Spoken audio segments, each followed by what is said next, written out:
El creyente cristiano debe prepararse en un estudio profundo y cuidadoso de las Escrituras para enseñar a otros con amabilidad y reverencia. La lección de esta semana lleva por título ¿Pasajes contradictorios? Para memorizar tenemos Juan 5:39. Escudriñad las Escrituras, porque a vosotros os parece que en ellas tenéis la vida eterna, y ellas son las que dan testimonio de mí. Estad siempre preparados para presentar defensa con mansedumbre y reverencia ante todo el que os demande razón de la esperanza que hay en vosotros. La lección de esta semana nos muestra a través de 5 pasajes de apariencia contradictoria sobre el estado de los muertos 3 objetivos. Número 1, saber que la recompensa se dará cuando Cristo venga. Número 2, agradecer porque en vida se puede escuchar la palabra de Dios, el mensaje de salvación. Y número 3, ser fieles a la palabra de Dios y al testimonio de Jesús. La lección presenta 3 puntos: recompensa del creyente, mensaje de salvación y fidelidad a su palabra. Iniciamos con el primer punto, recompensa del creyente, y también iniciamos con el primer pasaje contradictorio. Esta es un relato que contó Jesús sobre el rico y Lázaro. Esta se encuentra registrada en Lucas 16 a partir del 19. Había un hombre rico que se vestía de púrpura y de lino fino, y hacía cada día banquete con esplendidez. Había también un mendigo llamado Lázaro, que estaba echado a la puerta de aquel lleno de llagas, y ansiaba saciarse de las migajas que caían de la mesa del rico, y aún los perros venían y le lamían las llagas. Este relato presenta a 2 personajes, uno rico y otro pobre, a quien Jesús puso por nombre Lázaro. Aconteció que murió el mendigo y fue llevado por los ángeles al seno de Abraham, y murió también el rico y fue sepultado. Aquí nos presenta que los 2 personajes mueren. Y en el Hades alzó sus ojos, estando en tormentos, y vio de lejos a Abraham y a Lázaro en su seno.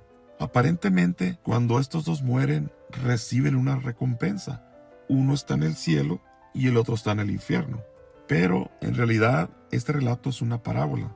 ¿Qué es una parábola? Una parábola es una ilustración donde se utilizan elementos o personajes ficticios no reales para dar una enseñanza de algo.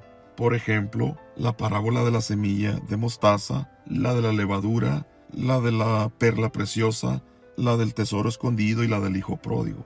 Dice Mateos 13:34. Todo esto habló Jesús por parábolas a la gente, y sin parábolas no les hablaba.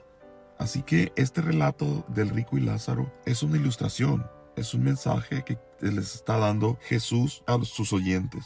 Entonces él, dando voces, dijo: Padre Abraham, ten misericordia de mí, y envía a Lázaro para que moje la punta de su dedo en agua y refresque mi lengua, porque estoy atormentado en esta llama.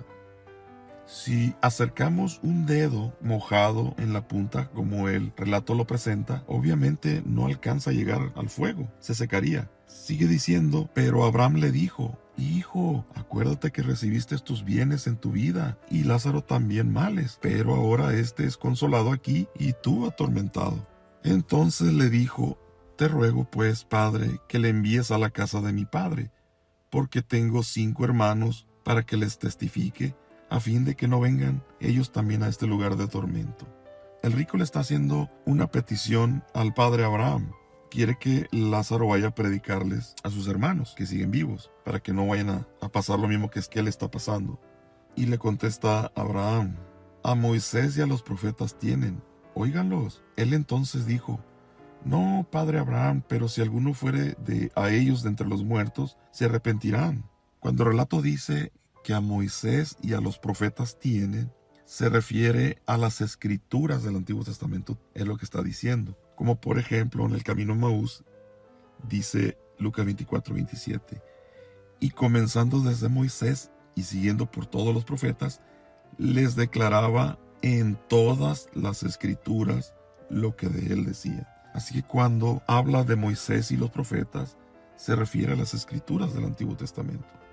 Mas Abraham le dijo: si no oyen a Moisés y a los profetas, tampoco se persuadirán, aunque alguno se levantara de los muertos. Podemos ver que aparecen ojos, dedos, lengua y oído, obviamente. ¿Por qué? Porque hay un diálogo entre el rico y el padre Abraham. Pero también hay pensamientos, porque para hablar se requiere cierto grado de pensar. Dice Eclesiastés 9:5, porque los que viven saben que han de morir, pero los muertos nada saben, ni tienen más paga, porque su memoria es puesta en olvido. Sin embargo, aquí la contradicción es, hay una conversación entre el rico y Abraham. Salmo 146:1 dice: pues sale su aliento y vuelve a la tierra. En ese mismo día perecen sus pensamientos. Así que los muertos nada saben y no hay pensamientos. Por lo tanto, queda claro que el relato de Rico y Lázaro es una parábola, es una ilustración. Ahora, en cuanto a la recompensa, Juan 5:28-30 dice: no os maravilléis de esto, porque vendrá hora cuando todos los que están en los sepulcros oirán su voz, y los que hicieron lo bueno saldrán a resurrección de vida, mas los que hicieron lo malo a resurrección de condenación. Así que la recompensa viene después, no cuando mueren las personas, sino hasta en la resurrección final, cuando Cristo venga. El siguiente pasaje contradictorio es el sobre el ladrón en la cruz. Lucas 23:42 dice: y dijo a Jesús: acuérdate de mí cuando vengas en tu reino. Entonces Jesús le dijo: de cierto te digo que hoy estarás conmigo en el paraíso. ¿Prometió Jesús al ladrón en la cruz que lo llevaría al cielo ese mismo día? Cuando Jesús murió, resucitó el domingo, tercer día, y al aparecérsele María Magdalena, Jesús le dijo: no me toques, porque aún no he subido a mi Padre. Si Jesús no subió al Padre, obviamente tampoco el ladrón en la cruz. Además que el pedido del ladrón fue muy claro: acuérdate de mí cuando vengas en tu reino. El texto original en griego se traduce de la siguiente manera: y dijo a él: amén, a ti digo hoy estarás conmigo en el paraíso. Amén quiere decir ciertamente o verdaderamente, que sería: y dijo a él ciertamente o verdaderamente, y dijo a él verdaderamente, a ti digo hoy estarás conmigo en el paraíso.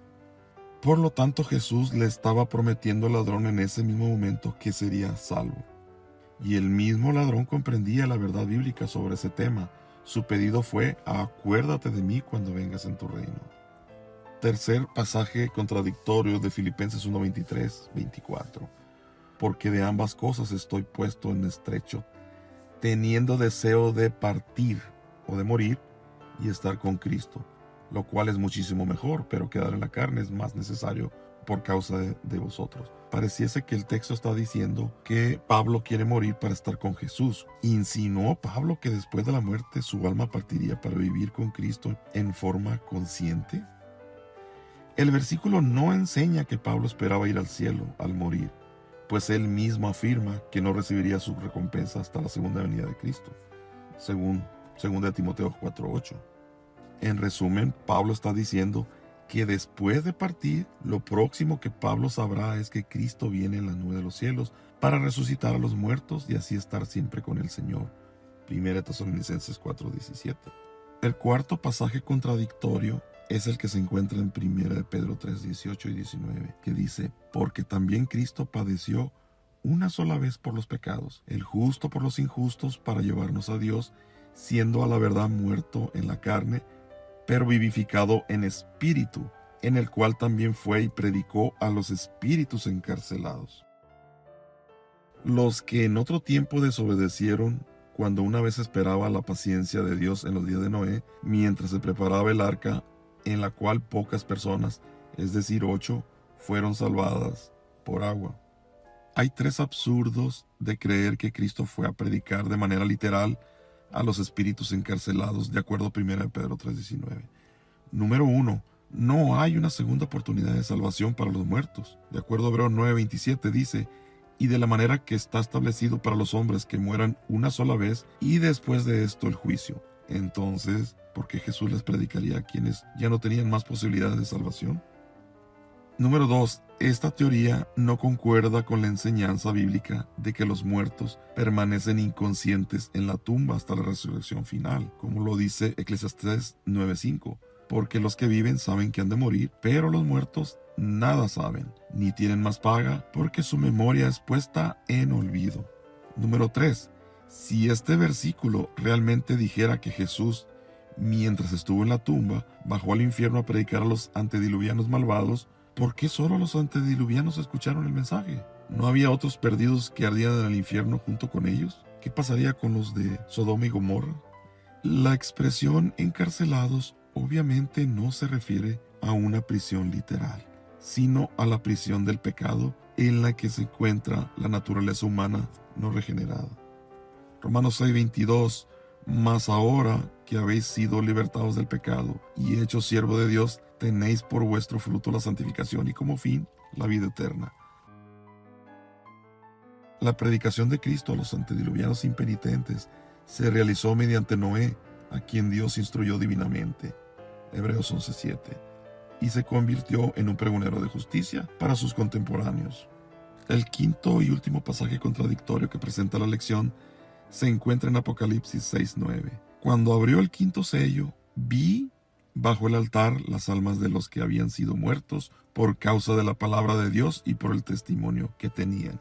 ¿Vio Juan las almas incorpóreas de los mártires hablando con Dios en el cielo? Juan vio en visión el período de los mártires de la Inquisición y no almas incorpóreas.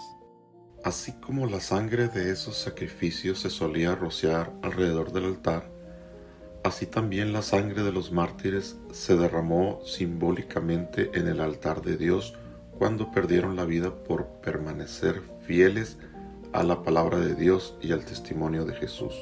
Recapitulando, miramos 3 puntos. Recompensa del creyente, donde aprendimos que la recompensa no se da cuando una persona muere, sino será dada en la segunda venida de Cristo en la resurrección final. El segundo punto, miramos mensaje de salvación, donde aprendimos que el mensaje se da a las personas cuando están en vida, no cuando mueren. El mensaje de salvación se da en vida.